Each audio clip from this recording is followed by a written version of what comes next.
Thank you for tuning in to Kino Reads Goosebumps. Today, I'll be reading the 5th instalment from Tales to Give You Goosebumps, 10 Spooky Stories, Special Edition 1 by R.L.Stine, entitled Good Friends. Jordan and his best friend Dylan hopped off the school bus and walked up Old Oak Street. Want to ride bikes? Jonathan suggested. Yeah, okay, Dylan replied. But I have to do my homework first. Jordan rolled his eyes.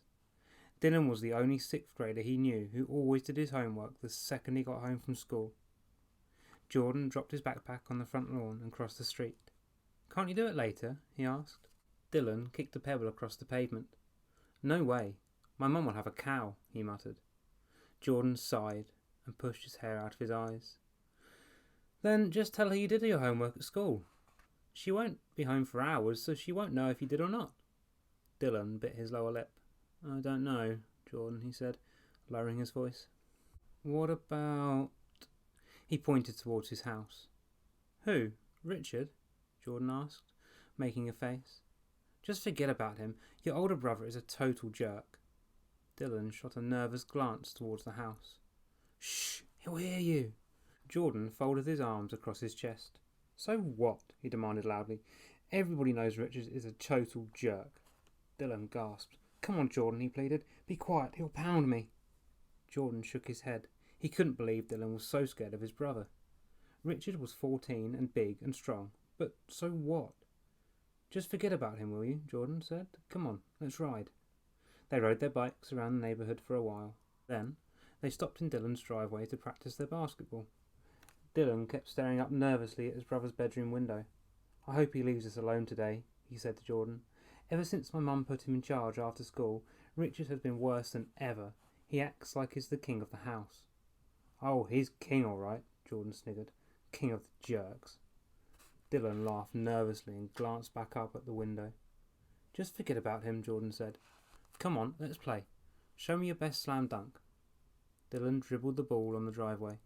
He was just about to shoot when the pest came skipping across the street.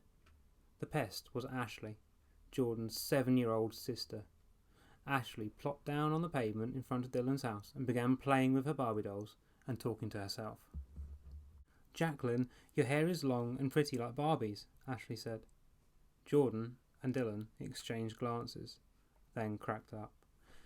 Your sister is talking to her imaginary friend again, Dylan said, rolling his eyes. You're sad, Jordan called out to his sister. You're really sad. Ashley shot Jordan an angry look. Shut up, dummy, she screamed at him. Jacqueline and I think that you're sad. Where is Jacqueline? Jordan demanded. How come Dylan and I can't see Jacqueline? How come it looks like you're just talking to yourself again? Ashley ignored her brother. Don't pay any attention to them, Jacqueline, she said. They're just being stupid. Dylan shook his head. Come on, Jordo, he said softly. Let's just play.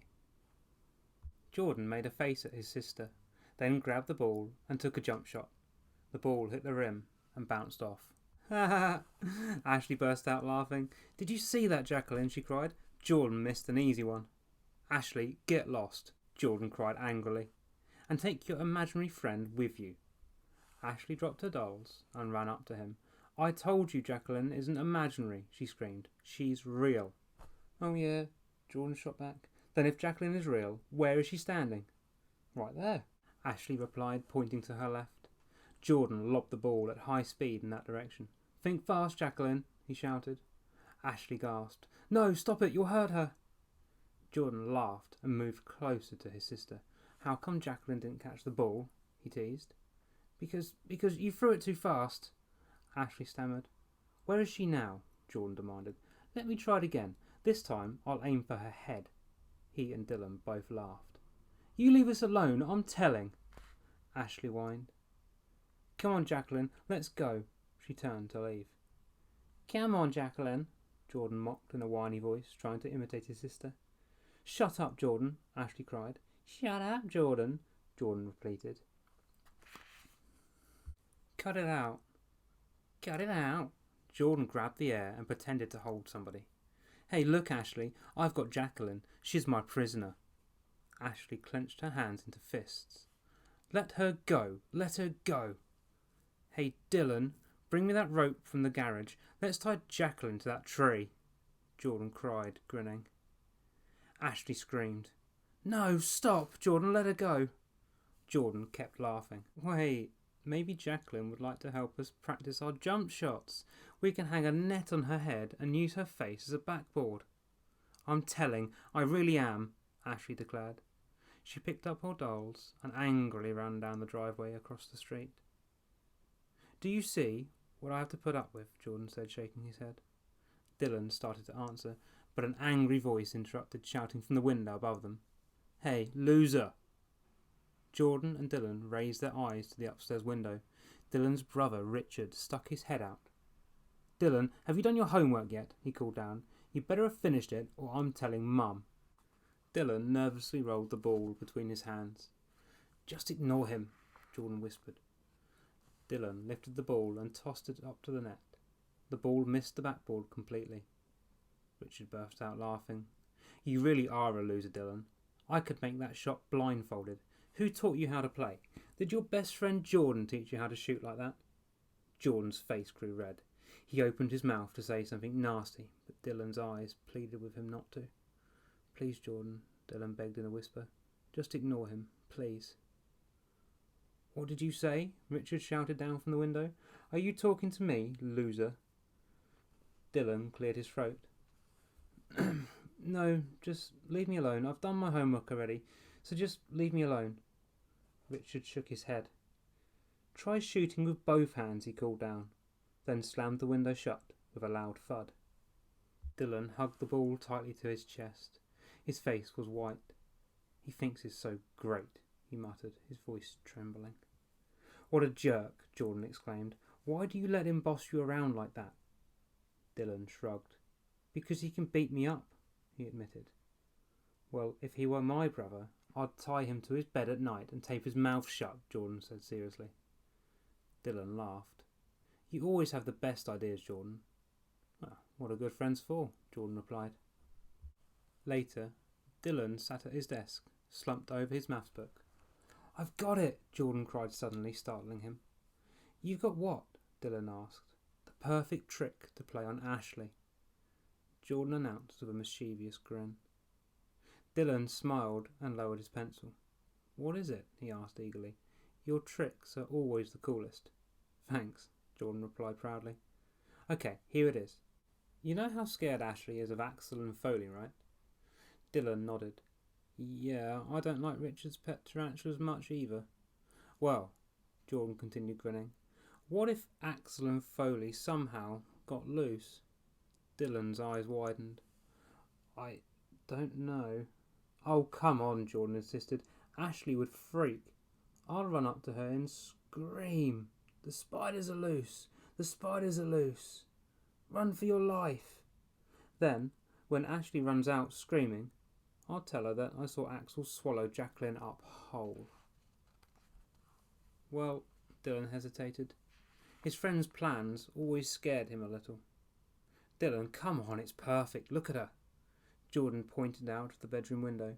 My dopey sister is playing catch with her invisible friend right there in the front garden for everyone to see. Dylan peered out of the window. She does look pretty stupid, he admitted.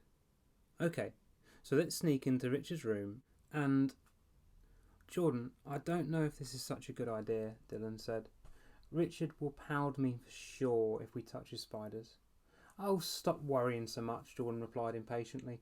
He'll never know. He's down in the den right now watching television. We'll be real quiet, no problem. Dylan peered out of the window again and watched Ashley playing catch with her imaginary friend. Okay, let's do it, he agreed. Jordan led the way to Richard's room. They crept inside and made their way to the tarantula tank. Go ahead, Jordan urged, whispering. Pick them up, hurry. Dylan picked up the two tarantulas, one in each hand. They felt warm and hairy. They tickled a bit. Tiptoeing silently, they made their way downstairs, sneaking past Richard in the den. Jordan pushed open the front door. They crept down the front steps and onto the driveway. This is going to be awesome, Jordan whispered as they crept up behind Ashley. Dylan held the tarantulas high above his head. Ashley didn't hear them coming. She was laughing, calling out to her invisible friend. Nice throw, Jacqueline. They tiptoed closer until they were right behind her. One more step and... Dylan! A voice roared from the porch. Jordan and Dylan whirled around. It's Richard! Dylan gasped in horror. Jordan saw his friend's face go white. Richard moved towards them quickly, glaring furiously at Dylan. What are you doing out here with my tarantulas? Richard demanded. Well, Dylan stammered. I know what you're doing, Richard accused him angrily. You're playing with Jordan and Ashley again, aren't you? Dylan stumbled backwards as Richard moved closer. Well, do you know what an embarrassment you are? Richard cried. You're such a weird kid, always playing by yourself and talking to yourself. But, Dylan spluttered. Richard took the tarantulas from Dylan's hands. Dylan, you're too old for imaginary friends, Richard said. Forget about Jordan and Ashley, okay? They don't exist. They're just in your mind. Imaginary friends are for babies. And so concludes the 5th instalment of the Tales to Give You Goosebumps collection by R.L.Stine Special Edition 1. I hope you've enjoyed this audiobook. If you have, feel free to leave a like, comment, or perhaps even subscribe. For more Goosebump related content, check out @KinoReads on Instagram.